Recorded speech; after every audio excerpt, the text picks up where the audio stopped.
Hello, friends of the YouTubes. My name is Misty. Welcome to my weigh-in and update video for March 13th, 2019. If you missed it, last week I posted my 2-year Ketoversary weigh-in and update. Actually, I think that was on Friday, so it wasn't actually that very long ago. So what, 5 days ago?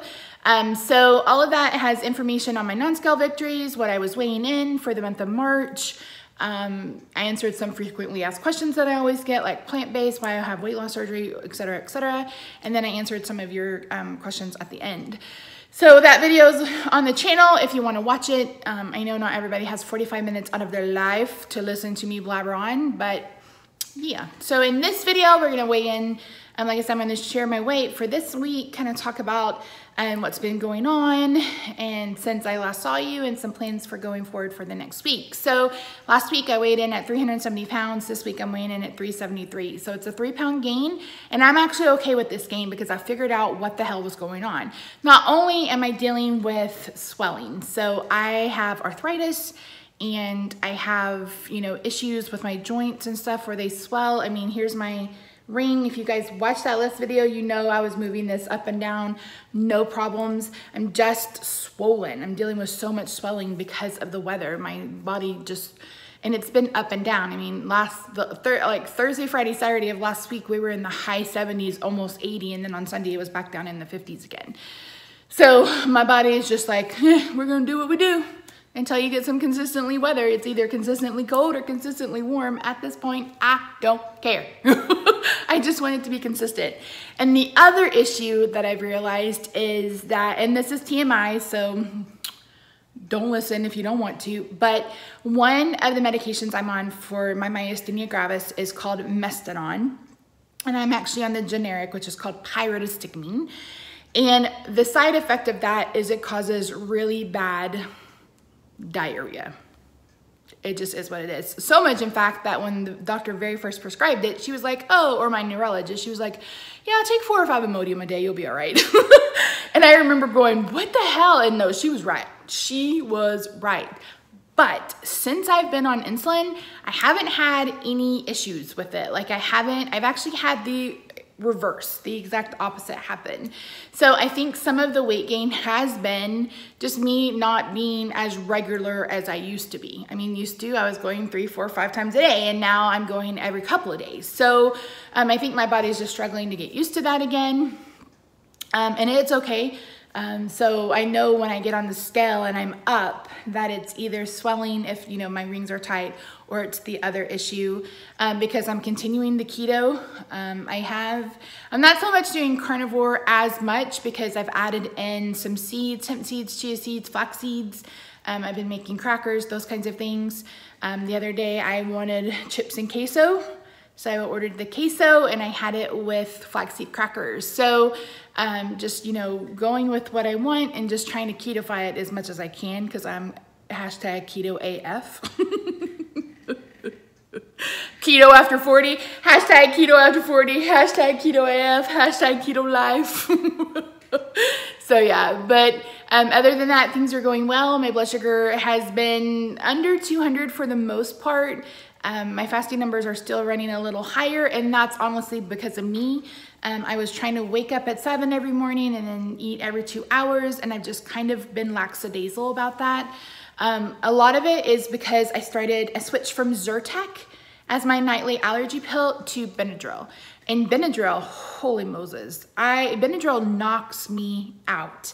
And then when I wake up the next day, I'm groggy, I feel hungover, like I feel like I can't, like it doesn't work itself out of its system enough for me to just wake up and go about my day. So I have a feeling I'm gonna have to switch back to Zyrtec. I have to take a nightly allergy pill because I have allergies.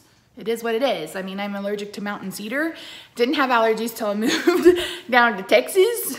So that's a problem for a lot of people. You move down here, the air is different.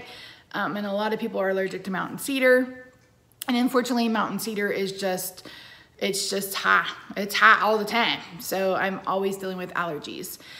So it is what it is. So I have to, it's either that or do shots, and I'd rather just take a pill. I'd rather just take a Zyrtec every night and be done with it. So I think I'm gonna have to go off of Benadryl and go back on Zyrtec, and then try to get back onto a schedule where I'm eating every 2 hours. With that schedule, I think I'm also gonna move it. So when I was doing it last week, I was waking up at 7, eating my last meal at 9, and then taking my shot and my mycophenolate at 11. The issue is I'm on mycophenolate, which is basically CellCept. It's an immune suppression therapy. And I have to eat 1 hour after or 2 hours before I take it. So that if I eat at 9, that puts me at 11. And the issue with that is Rob has to be up at sometimes 4 o'clock in the morning. So he's normally in bed by 10:30 unless he's working extra hours. So staying up that extra 30 minutes, you know, with the light on and those kinds of things, because I just do it at bedtime. So that's, I don't know. I feel like I'm gonna have to switch it around. I'm thinking of moving back an hour, so waking up at 6 and finishing everything at 10. So as long as I'm still getting between 7 and 8 hours of sleep, I'm okay with it. That gets my day started a little bit earlier. So I don't know, we'll see what happens. It's something that I'm playing around with.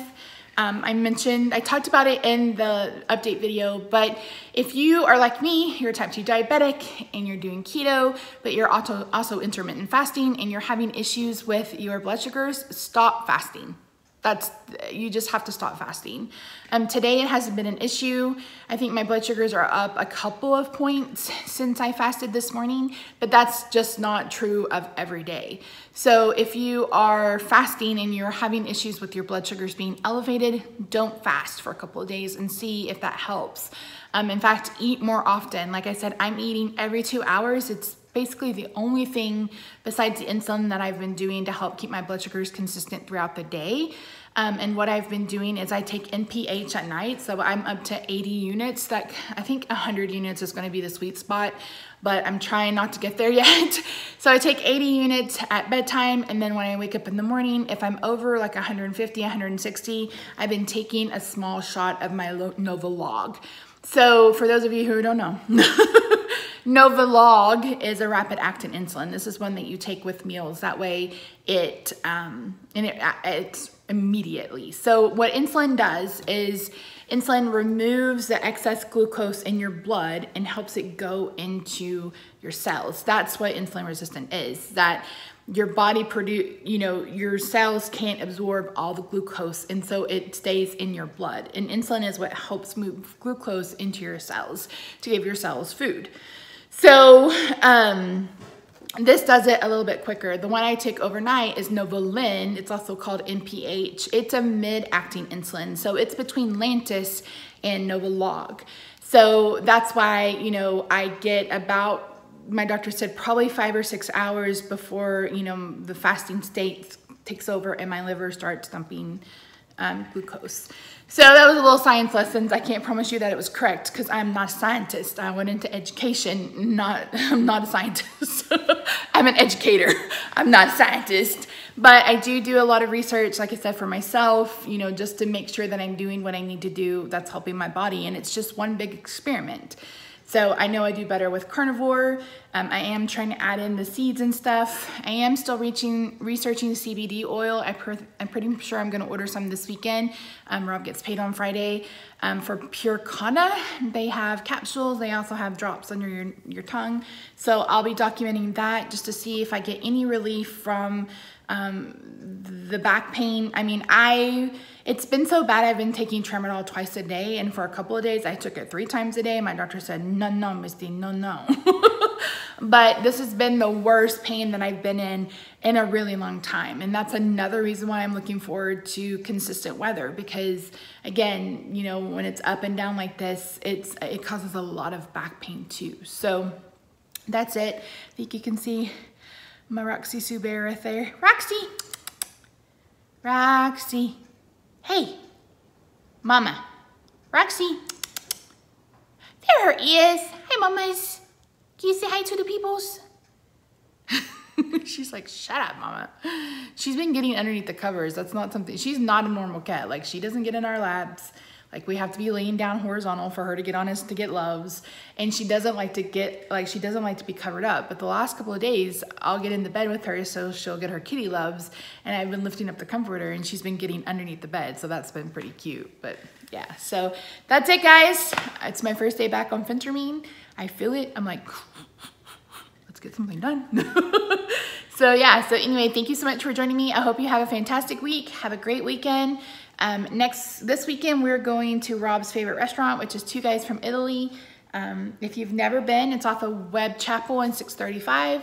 It is the best pizza you will ever put in your mouth on the planet. It's an Italian place. I'm gonna go and probably have a salad and some meatballs, but it's really good. So Rob's birthday is next week. So yeah, he'll be 55 and I'm about to be smack dab in my 40s. I'm about to be 41, which is kind of crazy, but yeah. So thanks, guys. I will see you later. I hope you have a fantastic week. Bye for now.